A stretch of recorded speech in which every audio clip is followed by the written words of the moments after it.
के हरियाणा और आप सभी का स्वागत है डेली हलचल में। मैं हूं आपके साथ रमेश जाखड़। चलिए नजर डालते हैं सबसे पहले हेडलाइंस पर।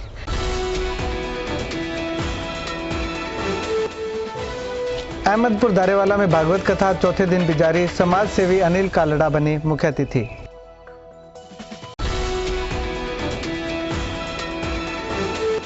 डवाली में नगर परिषद के चेयरमैन के तबादले से पार्षद खफा, तबादला निरस्त करने की मांग। हल्के में अज्ञात बीमारी से पशुओं की मौत के मामले में भाजपा की महिला विकास निगम के अध्यक्ष रेणु शर्मा ने किया केरवाला गांव का दौरा।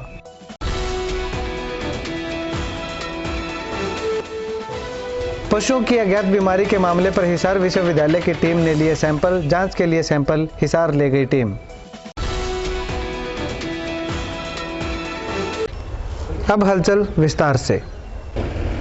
गांव अहमदपुर दारेवाला की श्री राधा कृष्ण गौशाला में आयोजित श्रीमद् भागवत कथा के चौथे दिन श्री कृष्ण जन्म की झांकी दिखाई गई।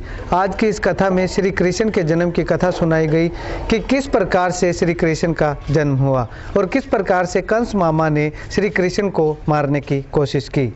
इस दौरान मुख्य अतिथि के रूप में समाज सेवी अनिल कालड़ा ने परिवार सहित शिरकत की। गांव अहमदपुर दारेवाला की श्री राधा कृष्ण गौशाला में आयोजित श्रीमद् भागवत कथा के चौथे दिन श्री कृष्ण जन्म की झांकी दिखाई गई।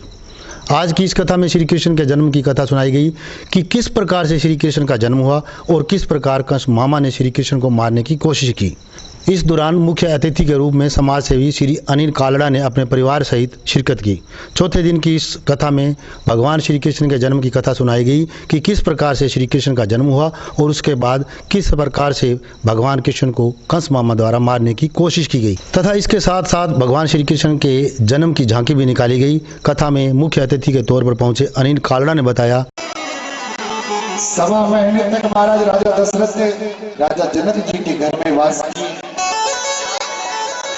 आज राजा दशरथ ने जनक जी से आज्ञा, जब इस पृथ्वी पे पाप बढ़ने लगा, ये पृथ्वी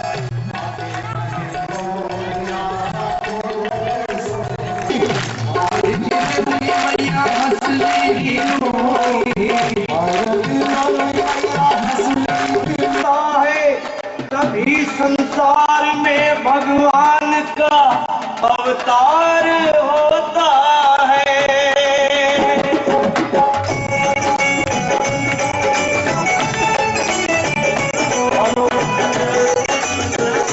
सुनो, ये कैसा जो है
ऐसे लग रहा है जैसे कि सांप देख लिया जो चुपचाप बैठे हैं।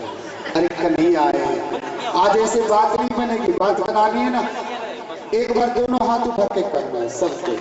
जिसके पास ये दो हाथ हो ना जी जरूर उठाना, एक बार उठाना।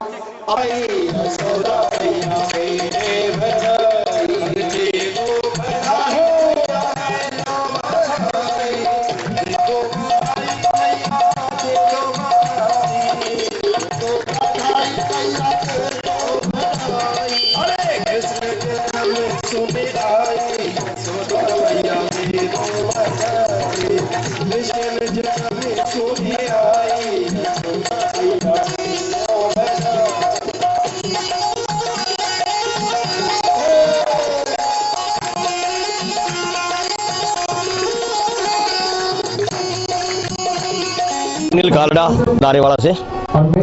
बिल्कुल हमारा गांव वैसे नशे से बहुत ज़्यादा दूर है और हमारा जो गांव का युवा है, चाहे चक फरीदपुर का है, चाहे गोदी का है, चाहे दारेवाड़ा का, तीनों गांव के युवा इस सामाजिक काम में बढ़ चढ़कर हिस्सा लेते हैं। मैं जो बाकी युवा भी इसमें हिस्सा नहीं लेते उनको भी कहूँगा कि कब ज़्यादा से ज़्यादा इस धार्मिक काम में हिस्सा ले। इससे एक तो नशे से मुक्ति लेते हैं, लेकिन हमारे गाँव के युवा नशे में नहीं, बिल्कुल नहीं है। गौओं की सेवा करना सबसे बड़ा धर्म माना गया है, तो गांव के कितने लोग इसमें रुचि रखते हैं? लगभग हमारा सारा गांव इसमें रुचि लेता है। हमारा लगभग सारे 25-30-50 युवा जो सुबह आते हैं, इनको गांव की सेवा करते हैं। गांव के लोग और युवा ही सेवा करते हैं। शाम को है दूध निकालना है, चाहे गोबर उठानी है, हमारे गाँव के युवा ही उठाते हैं। गौशाला की बात की जाए, कितने पुराने गौशाला, कितने गौ हैं इसके? कम से कम कितने गौ हैं? 350 के करीब गौ हैं। पुरानी कितनी है? 2009 से। सर, किस तरह से ये गौशाला चल रही है? गांव वालों के सहयोग से चल रही है, अपने खुद? नहीं जी, नहीं, बिल्कुल सारे गांव का एक एक बच्चे का सहयोग है इस गौशाला में। तीनों गांव का, चक फरीदपुर का, दारेवाड़े का, गोदी का, हर बच्चे का सहयोग है। तीनों गाँव के सहयोग से चल रही है गौशाला। किसी का ये पर्सनल कोई, सब गांव वाले सहयोग देते हैं। माता जी हैं हमारे, वो संभालते हैं हमारे गौशाला को। माता जी ने नींव पत्थर खवाया था। माता जी सभी को, गांव वालों को, मतलब एक एक बच्चा इसमें हिस्सा लेता है। ऐसा है, ये एक धार्मिक योजना है। भागवत कथा हमारे 3 गांव की इकट्ठी होती है, अहमदपुर, दारेवाड़ा, गोदी का, चक फरीदपुर। इससे एक तो छोटे छोटे बच्चे हैं, उनमें धार्मिक प्रवृत्ति पैदा होती है। इससे भाईचारा बढ़ता है, मेल मिलाप बढ़ता है। इस बहाने एक साल में सारे गौशाला में इकट्ठे हो जाते हैं, तीनों गाँव के लोग। सेवा पड़ती है गौों के प्रति। मैं तो यही कहता हूँ कि ऐसे आयोजन हर साल होने चाहिए। इससे बढ़ चढ़ के हर गांव वाले वासी को भाग लेना चाहिए। अगर नागरिक का ध्यान करूंगा तो मेरी मुक्ति नहीं। यहाँ कथा में सब बताया जा रहा है, कृष्ण जन्म हो रहा है, उनकी शादी के बारे में, बाकी गाय की सेवा के बारे में बताया जा रहा है। ये सब किस तरह की शिक्षा आप इससे लेते हैं? शिक्षा यही है कि गायों की हमें सेवा करनी चाहिए। जो कृष्ण जन्म का है उसके हमें भक्ति भाव मिलता है। और क्या जी। हेलो भाइयों, मेरा नाम संदीप कुमार है, मैं इसी गांव का रहने वाला हूं। हमारी गौशाला में युवा कमेटी बनी हुई है और हम उसमें 21 जने हैं। तो हम सुबह शाम यहाँ पे आते हैं और गऊओं की सेवा करते हैं और गऊओं की सेवा करके घर चले जाते हैं। अपना जो घर का काम है वो निपटा के फिर शाम को फिर आ जाते हैं। तो गऊओं की सेवा करने से हमें बहुत फल मिलता है और इसी प्रकार से हम मन को भी शांति मिलती है। ये 27 मार्च से शुरू हुई है यहाँ पे कथा। यहाँ पे मतलब काफ़ी गट है, आसपास के गांव के लोग भी आ रहे हैं। यहाँ पे बहुत अच्छी भी, घर से बाहर निकल के हमें यहाँ का शांति मिलती है, बहुत अच्छा लगता है। गौओं की सेवा के बारे में बताया जा रहा है, हमें बहुत आनंद आता है यहाँ पर आकर। इससे ये गांव में सद्भावना की विचार इसका जाता है। ये गौशाला में जो कथा हो रही है इससे गांव में भाईचारा और प्रेम भावना बना रहता है और लोगों के भावना अंदर श्रद्धा भावना बनती है। डबवाली में नगर परिषद चेयरमैन के तबादले से खफा पार्षदों ने आज शहर के गांधी चौक पर धरना दिया। पार्षदों का आरोप है कि सरकार ने नगर परिषद के सभी स्थायी कर्मचारियों का तबादला कर दिया और अब नगर परिषद चेयरमैन का भी तबादला कर दिया, जिससे डबवाली के विकास कार्यों में काफ़ी रुकावटें सामने आ रही हैं। नगर पार्षदों ने मांग की है कि नगर परिषद डबवाली में जल्द से जल्द अधिकारियों व कर्मचारियों की स्थायी नियुक्ति की जाए, अन्यथा वे कोई बड़ा कदम उठाने से परहेज नहीं करेंगे। डबवाली में नगर परिषद सचिव के तबादले से खफा पार्षदों ने आज शहर के गांधी चौक पर धरना दिया। पार्षदों का आरोप है कि सरकार ने नगर परिषद के सभी स्थायी कर्मचारियों का तबादला कर दिया है और अब नगर परिषद सचिव का भी तबादला कर दिया गया है, जिससे डबवाली शहर के कार्यों में बाधा आ रही है। नगर पार्षदों ने मांग की है कि नगर परिषद डबवाली में जल्द से जल्द अधिकारियों व कर्मचारियों की स्थायी नियुक्ति की जाए, अन्यथा वे कोई बड़ा कदम उठाने से परहेज नहीं करेंगे। साथ ही उन्होंने कहा कि भाजपा सरकार बनने के बाद लगातार डबवाली नगर परिषद कार्यालय में स्थायी कर्मचारियों के तबादले किए जा रहे हैं। ऐसे में डबवाली शहर के विकास कार्यों में काफ़ी बाधा उत्पन्न हो रही है। पार्षदों ने चेतावनी देते हुए कहा,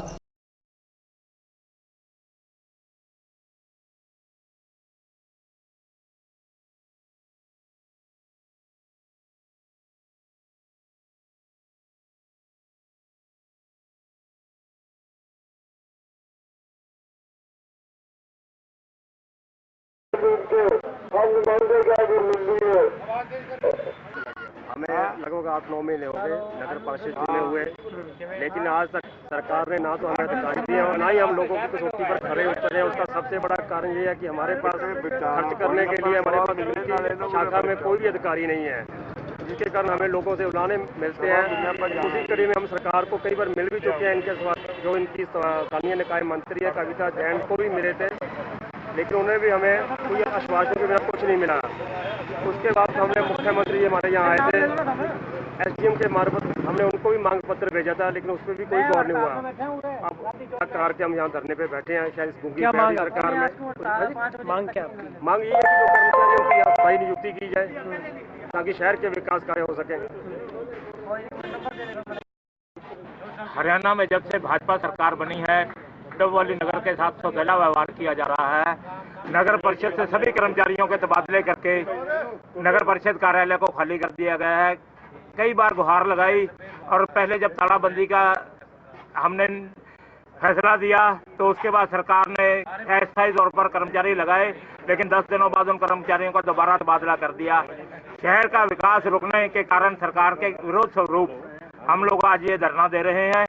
हमारा अगला स्टेप नगर परिषद के कार्यालय को ताला लगाना तथा सरकार के खिलाफ हाईकोर्ट में रिट करना होगा। और हम सरकार से मांग करते हैं कि डबवाली नगर परिषद में जितने पद खाली हैं उन पर स्थायी नियुक्तियां कर्मचारियों की जाए। रानिया व डबवाली के कुछ गांव में अज्ञात बीमारी के कारण होने वाली पशुओं की मौत का मामला अब विधानसभा तक पहुंच चुका है। ऐसे में मामले की जानकारी मिलते ही भाजपा की महिला विकास निगम अध्यक्ष रेणु शर्मा ने आज गांव केरवाला के लोगों से मिली और इस दौरान सरकार द्वारा की गई मुआवजे की घोषणा पर उन्होंने कहा कि सरकार द्वारा यह बहुत अच्छा कदम उठाया गया है, इससे पशुपालकों को कुछ राहत जरूर मिलेगी। इसके साथ ही उन्होंने कहा कि वे सरकार से मांग करेंगी कि इस मुआवजे राशि को कुछ और बढ़ाया जाए ताकि पशुपालकों को राहत मिल सके। रानिया व डबवाली हल्के के कुछ गांवों में अज्ञात बीमारी के कारण होने वाले पशुओं की मौत का मामला विधानसभा तक भी पहुंच चुका है। ऐसे में मामले की जानकारी मिलते ही भाजपा की महिला विकास निगम अध्यक्ष रेणु शर्मा ने गांव केरवाला का दौरा कर लोगों से मुलाकात की। इस दौरान सरकार द्वारा की गई मुआवजे की घोषणा पर उन्होंने कहा कि सरकार द्वारा यह बहुत अच्छा कदम उठाया गया है, इससे पशुपालकों को कुछ राहत जरूर मिलेगी। इसके साथ ही रेणु शर्मा ने बताया कि हरियाणा सरकार ने 25,000 रुपये दुधारू पशु की मौत पर तथा 5,000 रुपये छोटे पशु की मौत पर मुआवजा मिलेगा। भाजपा नेत्री ने सरकार के इस फैसले को बहुत ही सराहनीय बताया। उन्होंने कहा कि सरकार के इस फैसले का वे स्वागत करते हैं और सरकार के इस फैसले से गांव वालों को काफ़ी फायदा पहुंचेगा। अब तो मैं तो सही बताऊं बात, अब तो टाइम इसको आ गयो चाहे तो पशु है चाहे आपको है की है भी अस्पताल का है मांग बड़ा रेट महंगा है।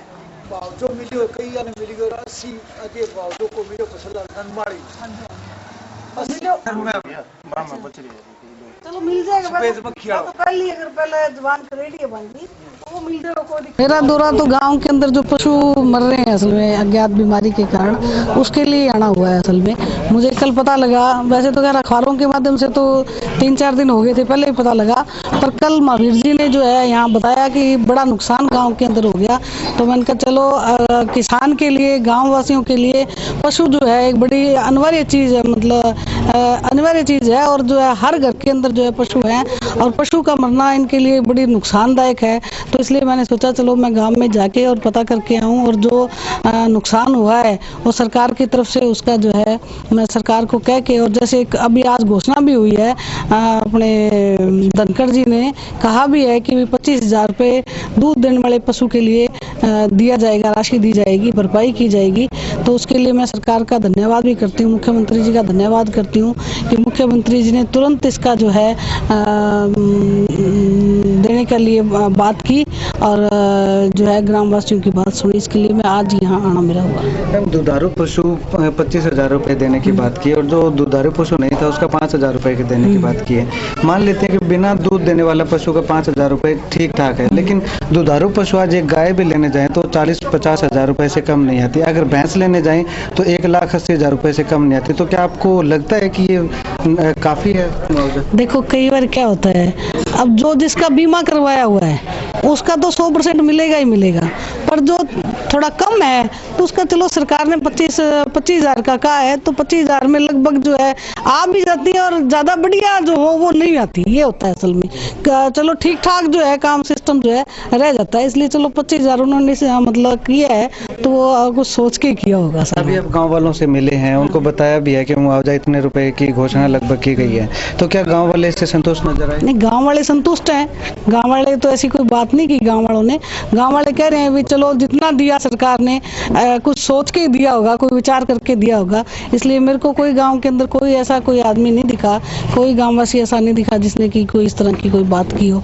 गांववासी कह रहे हैं ठीक है, सरकार ने तुरंत सोच के अगर ऐसा दिया है तो बढ़िया किया है। हम एक सवाल ये भी आ रहा है कि जो वैक्सीन जो पशुओं को दी जा रही थी उसमें कुछ न कहीं गड़बड़ी दिखाई देने लगी है, क्योंकि अगर वो सही से होती तो पशुओं में ये रोग आता है ना, मुंह खुर और दूसरा गलघोटू का रोग ज्यादा देखने को मिला है। देखो कई बार क्या होता है, बीमारी का कोई पता नहीं लगता असल में, कब क्या बीमारी आ जाए। कई बार आप मतलब व्यक्तियों के अंदर भी आ ही जाती है असल में, तो उसके अंदर कोई ये थोड़ी पता है भी कोई पशुओं के अंदर कब कौन सी बीमारी आ गई और कैसे आ गई। ये तो कुदरत का एक है खेल, और वो बीमारी आ गई। अब वो बीमारी तो जो है अपने को नुकसान हो रहा है, इसका तो कोई वो नहीं है। क्या आपकी ओर से मांग की जाएगी कि जो ये मुआवजा है इसको थोड़ा और बढ़ाया जाए? नहीं, मैं सरकार से मांग करूंगी कि अगर कोई कमी रहेगी तो उसको जरूर पूरा करें। ठीक है, वैसे तो घोषणा करी है उन्होंने, पर अगर कोई कमी रहेगी तो उसका मैं जरूर जो है भरपाई करवाऊंगा। ठीक है। जैसे भाई साहब मेरी बात है, जैसे मैं दूध का काम करता हूँ, ठीक है, तो 25,000 के अंदर तो कोई ऐसा पशु नहीं है जैसे ब्याया हुआ भी हम ले आएंगे।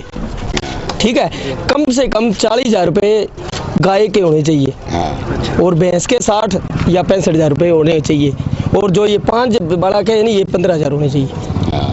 ठीक है, और दूध ये जो 25,000 है, 25,000 तो कोई ऐसी गाय ले आएंगे जिसके दूध नहीं है तो वही नहीं देगा इसमें, तो ये तो आप सभी जानते हो। हाँ, 60-70 हज़ार रुपये भैंस के और 40-45 गाय के होने चाहिए। ठीक है। अब जो है अजय गुदारा गांव केरवाला से, ये जो हमारे एरिया में पशुओं में जो बीमारी आई हुई है इससे बहुत ज़्यादा पशुओं का नुकसान हुआ है। इसके लिए जो विधानसभा में बात उठाई गई और ये मुआवजा राशि की जो घोषणा की गई ठीक है लेकिन कम है, तो इसके लिए आज जो महिला नेत्री श्रीमती रेणु शर्मा जी हमारे गांव में पधारे, इनसे हमने मांग की कि इस मुआवजा राशि को और बढ़ाया जाए, और उन्होंने आश्वासन दिया कि ज़रूर हम मतलब गाँव वालों की मांगों को पूरा करेंगे। और के हरियाणा चैनल ने जो इस बात को, इस मुद्दे को उठाया है, इसके लिए इस के हरियाणा चैनल का बहुत बहुत धन्यवाद। इसी तरह ये गांव में इस एरिया में काम करता रहे और बहुत आगे बढ़े। बहुत बहुत धन्यवाद। क्षेत्र में निरंतर हो रही पशुओं की मौत पर चिकित्सक भी गंभीर हो गए हैं। ऐसे में चिकित्सकों ने बीमारी का कोई पता न चलने पर हिसार से लाला लाजपत राय यूनिवर्सिटी वेटनरी एवं साइंस की टीम को सूचित किया, जिस पर अमल करते हुए हिसार से कल देर रात टीम गांव कहरवाला पहुंची और 40 पशुओं के सैंपल भी लिए। इस पर चिकित्सकों का कहना है कि टीम ने सैंपल इकट्ठे कर लिए हैं और जांच के लिए हिसार ले गई है। जांच पूरी होने के बाद ही पता चल पाएगा कि आखिर इस लगातार होने वाली पशुओं की मौतों की वजह क्या है। क्षेत्र में निरंतर हो रही पशुओं की मौत पर चिकित्सक भी गंभीर हो गए हैं। ऐसे में चिकित्सकों ने बीमारी का कोई पता न चलने पर हिसार से Lala Lajpat Rai university of veterinary and science की टीम को सूचित किया, जिस पर अमल करते हुए हिसार से कल देर रात टीम गांव कहरवाला पहुंची और 40 पशुओं के सैंपल लिए। इस पर चिकित्सकों का कहना है कि टीम ने सैंपल इकट्ठे कर लिए हैं और जांच के लिए हिसार ले गए हैं। जांच पूरी होने के बाद ही रोग का पता चल पाएगा। रात के करीब 11 बजे आई टीम ने गांव व आसपास के गांवों से कुल 40 पशुओं के सैंपल लिए और सभी सैंपल हिसार लैब में भिजवा दिए गए। चिकित्सकों का कहना है कि